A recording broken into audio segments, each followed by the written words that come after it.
how he has saved the two names next to each other, and which led to that mistake. I hope I've answered the question. Senator Tabitha. Tasifuna, your chance is coming, so hold it. Thank you, Madam Speaker. Just very brief questions.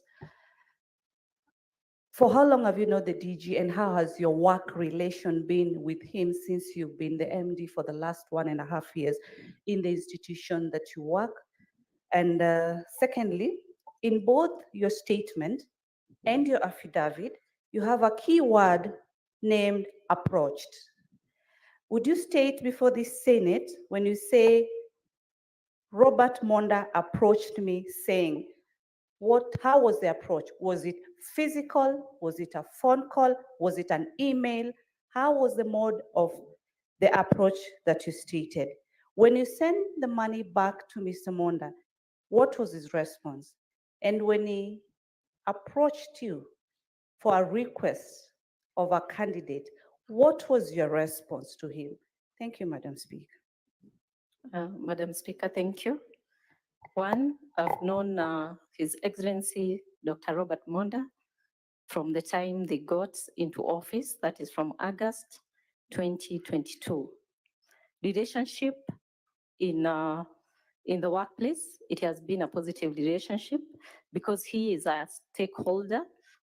The county governments are shareholders, in which we have had good relationships with the county governments, which he serves as the deputy governor. So the relationship and the support that we have been receiving from the company shows that we've been having a positive or a good working relationship. Question number 3, Madam Speaker, in line with the word approach, on 4th May 2023, it was a Thursday, he called me and summoned me to his office, which I visited at Gusii Stadium, went to his office, and that is when he told me he has an interest in one of the adverts that he had seen in the daily newspaper. And after that, I told him if the candidate that he had qualifies, he will surely be able to get the job because it is purely based on merit and qualifications. Thank you, Madam Speaker. Senator Enoch.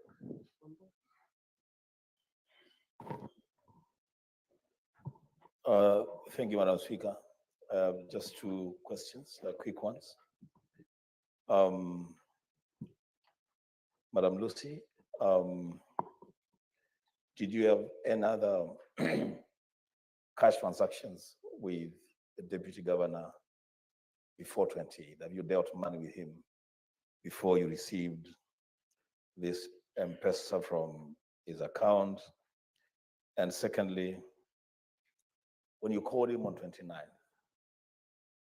wouldn't it be great if you could view and manage your mail and packages when away on business, on vacation, or abroad? Want to know exactly what's in your P.O. box without about the money that you received on 28th? Did he tell you explicitly that this money was meant to influence your decision on the job in question? I thank you, Madam Speaker. Madam Speaker, thank you. When he called, on 29th, when I called the deputy governor, he told me, remember the case that I had told you about in terms of assisting my candidate to get a job as a commercial manager. And I told him there is no need of sending money because the criteria is purely based on merit. Kindly reverse the money. Thank you, Madam Speaker. First question. Sorry? Did you answer the first question? Sorry, Madam Speaker, maybe I didn't catch that. Again for her. The first question was, did you have any cash transactions, any cash business between yourself and the DG before 28 when you received money through M-Pesa from him? Thank you, Madam Speaker. We have never had any cash transaction between me and the Deputy Governor. Not in cash, not in my M-Pesa. And Senator Mulgo, do you still want to raise any question? Thank you very much, Madam Speaker. I have two questions to the witness. One is,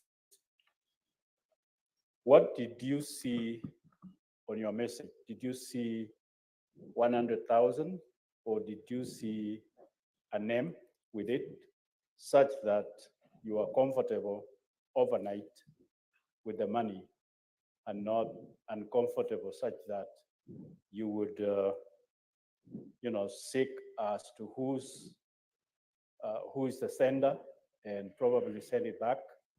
So what made you comfortable to just have it with you overnight? Then my second question is, what influence do you have over the board such that the deputy governor would seek your help to be able to help him position this applicant? Thank you, Madam Speaker. Question number one, in line with what influence, being a board member, I'm the managing director of the company, I would probably think that he felt that I could be able to influence, because by virtue of the office that I hold as a managing director and I sit in the board, he felt that maybe I could be able to influence. It is by virtue of the position that I hold. Question number two, Madam Speaker, the comfort in which I stayed with the money at night. I've clearly stated, Madam Speaker, the money was sent to me at 21:34. It was a Sunday at night. And this is my boss in the county. Madam Speaker, I wouldn't have called him at that particular time. And the following day was a Monday. That is why I called him during the official working hours. Thank you, Madam Speaker. Honorable Senators, we still have a list I want to give to Senator Sifuna, but I want to request that if a question has already been answered, we don't repeat it again, because you most likely will get the same answer. Senator Sifuna. Madam Speaker, at the beginning of these proceedings, there were certain admissions that were made by the counsel for the deputy governor. Most important of which was that, yes, the accept money was received, but it was not for the purposes stated by the prosecution, but that it was for repayment of a debt. Now, Senior Counsel Katwa Kigen, at page 189, where we have excerpts of the answer to the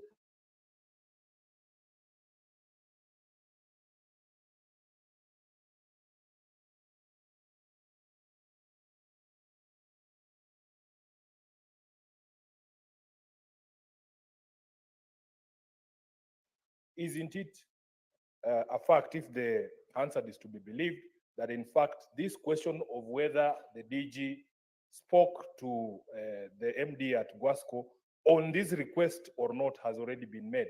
Or is it your position, as you've stated before, that the answer has been doctored? I thank you, Madam Speaker.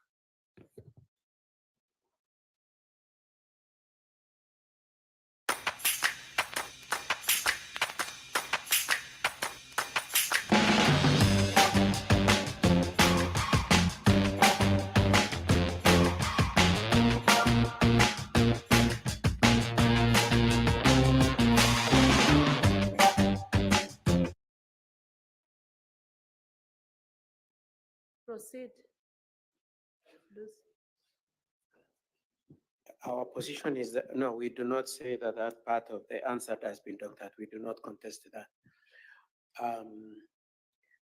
We do not contest that bit of the answer. We are saying that the money was erroneously sent to Lucy. It was meant to be sent to Gladys. The conversation. It is also true, it is our position that we contest the position taken by Lucy that she was summoned.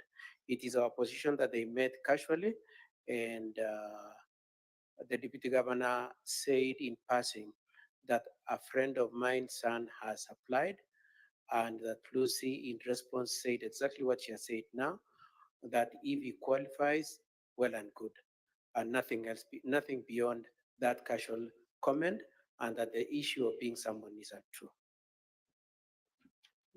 And the deputy governor will testify to that tomorrow. Thank you, Council. Senator Gloria, and I will have to make a decision whether we proceed on or. Madam Speaker, I'll be very brief, and thank you, Lucy, for keeping calm. I want to ask this question because a lot of there is some gray areas. You are referencing that you did not make the phone call because it was 9:34 on a Sunday night. And the assumption is that you do not speak to your bosses or anyone within work past certain hours. So my question is, have you never called the deputy governor past a certain hour in reference to any other issue other than this? Thank you, Madam Speaker. We have never spoken with His Excellency, the Deputy Governor, anytime beyond 5. The few times that we have spoken with His Excellency, the Deputy Governor, is during official hours and often morning hours. This would have been a different scenario if I would have called the Deputy Governor at night. Senator, please. Madam Lucy, this is the third time you are appearing before the Senate. You have appeared before the CPIC committee where I chair as the managing director of Gochia Water. And during those occasions, the committee has given you a number of directives. One is matters bordering on the fight against corruption. Two is matter bordering on the skill set and the competitive recruitment of staff in your company. Are your actions in this particular case motivated by the recommendations of the committee to you? Madam Speaker, yes, I want to say that in the year 2021, the company had serious governance issues. And we were summoned at the Senate. We have been summoned twice. And I want to say that through the support of this Senate and the recommendations that he has been able to do, that the company took that seriously, the shareholders took that seriously, and put in place the proper governance structures of the company. And through those proper governance structures, the company has really made tremendous steps towards positive progress, improvement, and corporate image of the company has been able to change. And therefore, this process, one, the company through the board of directors, and even through the shareholders, number one, matters to do with corruption, the company would not have entertained that. Number two, in terms of skill set, the company was set to get the right skills for the right positions so that we can be able to improve the performance of the company. Thank you, Madam Speaker.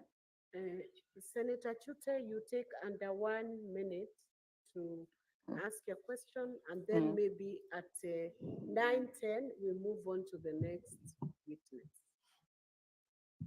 Thank you, Madam Speaker. Madam Speaker, this house is house of records and facts. Madam Speaker, Madam Lucy, on a statement of 8th February 2024, she indicated very clearly that let me read this part. After receiving applications from interested persons, the board shortlisted candidates for the post of commercial manager and invited them for interviews on 15th May 2023. And she went on and gave time for people like Boyani Ongera, 10 a.m., and also Mercy Vati, 10:30. So, Madam Speaker, what I don't understand is this. In our witness statement, it says she invited these people on 15th. And she went on and said, they are supposed to come on 25th and 26th. I want a clarification there. Madam Speaker, I also wanted to know if she can agree with me that she lied on her statement, which she wrote on 8th February 2024. And the same she had an affidavit dated 8th March 2024. On the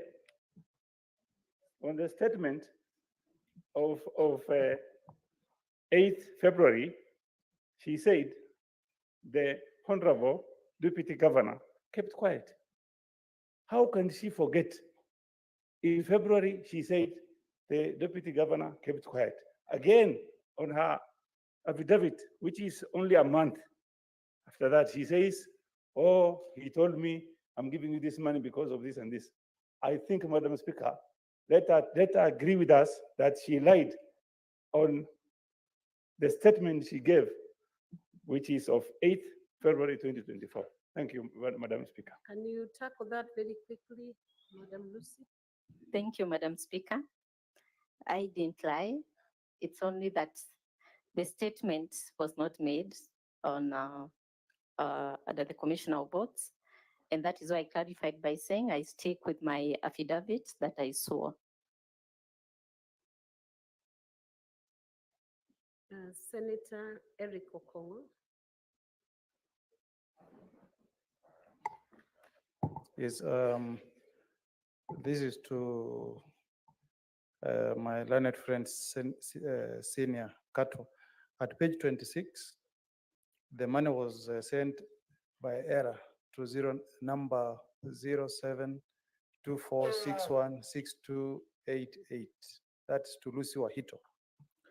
At E7, money was meant to be sent to Gladys Aminga. Could you kindly supply us with the mobile number for Gladys Aminga?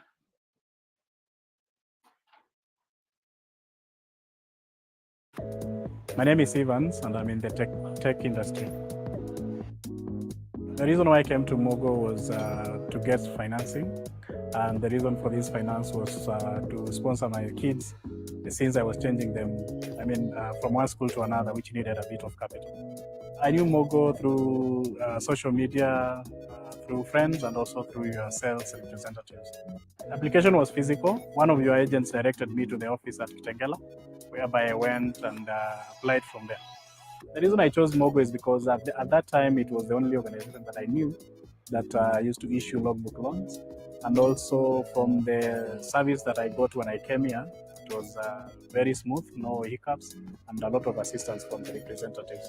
The main impact from the logbook loan was to pay for school fees, to clear for school fees since I was transferring my kids from one school to another. Aspirations are to clear the current loan that I have with Mogo, and also maybe think of future partnerships in terms of financing, maybe for a new car or for business. If you are in distress financially, you can use your asset to boost you in terms of needs. Apply now on 0768 469 112.